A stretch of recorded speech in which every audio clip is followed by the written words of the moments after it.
Oh ben, je suis en train d'écouter une fille qui fait du tarot, puis elle dit, les gens autour de toi, là, depuis tout ton éveil spirituel, là, tu parles de Dieu, hein? Elle dit, tu parles de Dieu. Fait que là, elle dit, les gens, ils ont peur quand tu parles de Dieu parce que tu leur as fait peur avec Dieu. J'ai dit, ah, c'est ça. Quand je dis que Dieu a tué mon mari pour m'amener meilleur, ça vous fait peur. Parce que le monde me dit, ben non, mais Dieu, c'est un bon Dieu. Il n'a jamais tué personne. Et la réalité, c'est que quand tu lis la Bible, Dieu a tué énormément de gens. Il a même tué son propre fils. OK? Et en passant, ceux qui pensent que de lire la Bible, c'est vous suivez les concepts de Jésus, c'est en fait, là, je vois plusieurs créateurs qui disent ça, vous suivez en fait Paul. C'est pas Jésus c'est pas Jésus que vous écoutez, c'est Paul.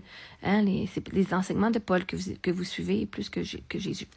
Anyway, mais si je dis que Dieu a tué mon mari pour m'amener meilleur, ça veut dire que si toi, en dedans de toi, tu sens que t'es pas à la hauteur, que t'es pas assez, hein, puis je vous explique qui mon mari était, puis t'es fucking incroyable, intelligent, blablabla, OK? Et si tu compares mon mari, puis que tu dis que si lui était incroyable de même, puis que j'y arrive pas à la cheville, puis que Dieu l'a tué pour lui amener meilleur, ah, ça veut dire quoi à mon sujet, ça? Hein? Là, imagine que tu parles à ta place. Et tout ça, c'est je vous ai créé, ben, vous avez déjà une peur de Dieu en partant, là. Mais si tu penses que Dieu est toujours bon, il ne tue jamais, ben vous avez tort, et là, vos croyances ont été confrontées. Si tu crois que Dieu fait juste tuer les mauvaises personnes, tu as tort et tu as été confronté. Et si moi, j'ai la croyance que Dieu a tué mon mari, m'a amené meilleur, ça veut dire que mon mari n'était pas assez pour moi. Ça veut dire que si toi, c'était pas assez pour ta personne, littéralement, tu pourrais mourir aussi. En passant, on va tous mourir un jour, là. Mais bref, votre cerveau, c'est le même qui pense. Votre cerveau, il se pense en danger quand je dis ça. Parce que si mon mari était aussi incroyable qu'il était, et que vous avez osé me traiter de façon injuste ou peu importe, ça veut dire que vous pourriez être les prochains. Si Dieu a eu mon mari de façon injuste, ça pourrait être vous aussi. Puis ça fait peur. Puis imaginez, si vous avez jugé que moi, j'étais une personne qui était de la merde, horrible et tout, et que j'étais encore en vie, si vous croyez en un Dieu bon et juste, vous venez de perdre votre fondation de vos croyances. Si vous pensez que moi, j'étais la personne vraiment sans cœur, dégueulasse, et mon mari, c'était un ange, puis il était manipulé par moi pour rester dans ma vie, puis que c'est lui qui est mort, ça veut dire que d'être bon et juste être une bonne personne qui aide les autres, ça t'empêche pas de mourir. T'es pas protégé plus. Puis tu sais, si vous croyez à la Bible, là, même le diable, lui, il cite toutes les scriptures de façon appropriée. Il ment très rarement, alors que Dieu, lui, il ment très souvent. Fait que quand on va avec... si vous avez étudié la Bible et que vous avez cru à la Bible, en disant que Dieu est bon et juste, et que vous avez cru que c'est à cause du diable que toute la souffrance existe, vraiment pas. Puis en passant, si vous croyez à ça, avant que Dieu crée tout, il n'y avait rien. Donc Dieu a créé la terre, a créé la lumière, a créé tout, et il a créé le diable.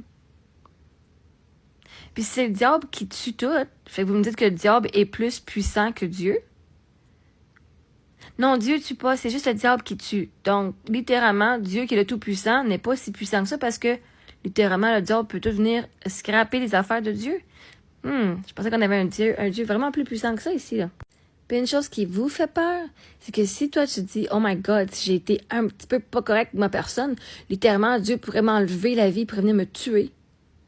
Avec un cancer, un accident, un suicide, avec whatever, une maladie.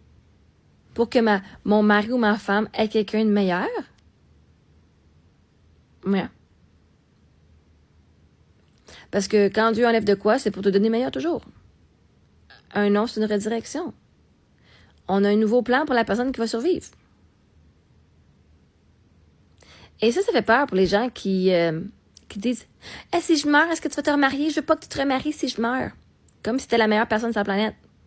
C'est parce que de dire ça à ta personne qui survit, là, c'est littéralement les condamner à une vie genre de tristesse et de souffrance pour le reste de leur jour. C'est pas de l'amour, ça.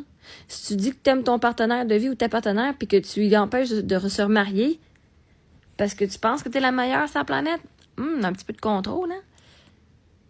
Faut vraiment pas aimer la personne qui survit en lui donnant pas le droit de se remarier puis d'avoir une autre personne.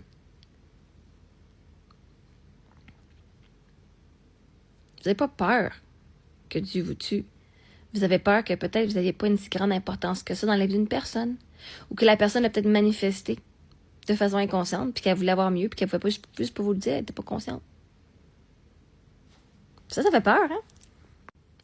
Anyway, si une personne comme moi, que vous jugez si horrible, est protégée par Dieu,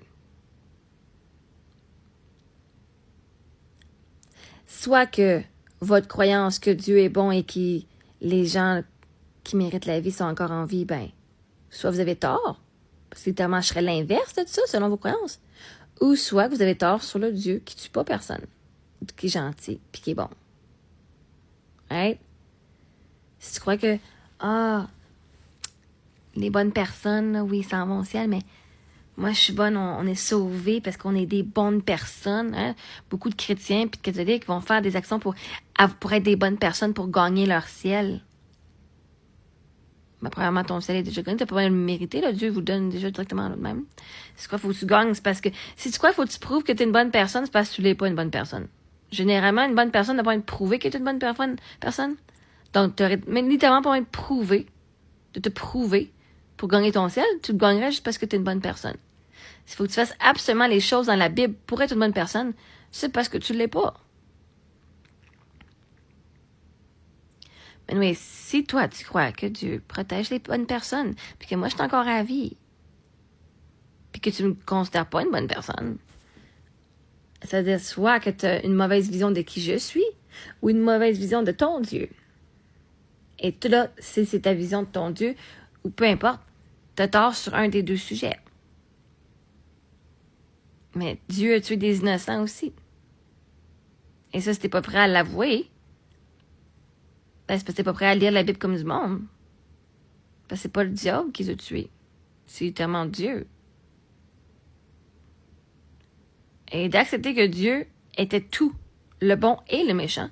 C'est lui qui a créé le serpent, c'est lui qui a créé le jardin d'Éden, c'est lui qui a mis des conséquences. C'est lui qui a créé la souffrance. Littéralement, il aurait pu juste pardonner à Adam et Ève et ne jamais les avoir envoyés ailleurs que dans le jardin d'Éden. Il aurait pu offrir la sympathie, la compassion. Et juste leur avoir donné toute l'information qu'ils avaient besoin. Au lieu de juste vouloir les garder dans le silence, dans le contrôle.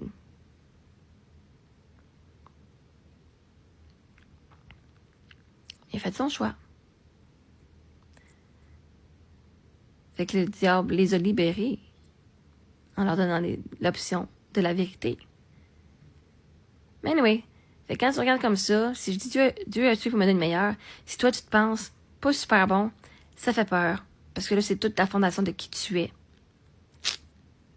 qui vient jouer. Donc, c'est pas contre moi que vous êtes fru. C'est pas contre les mots.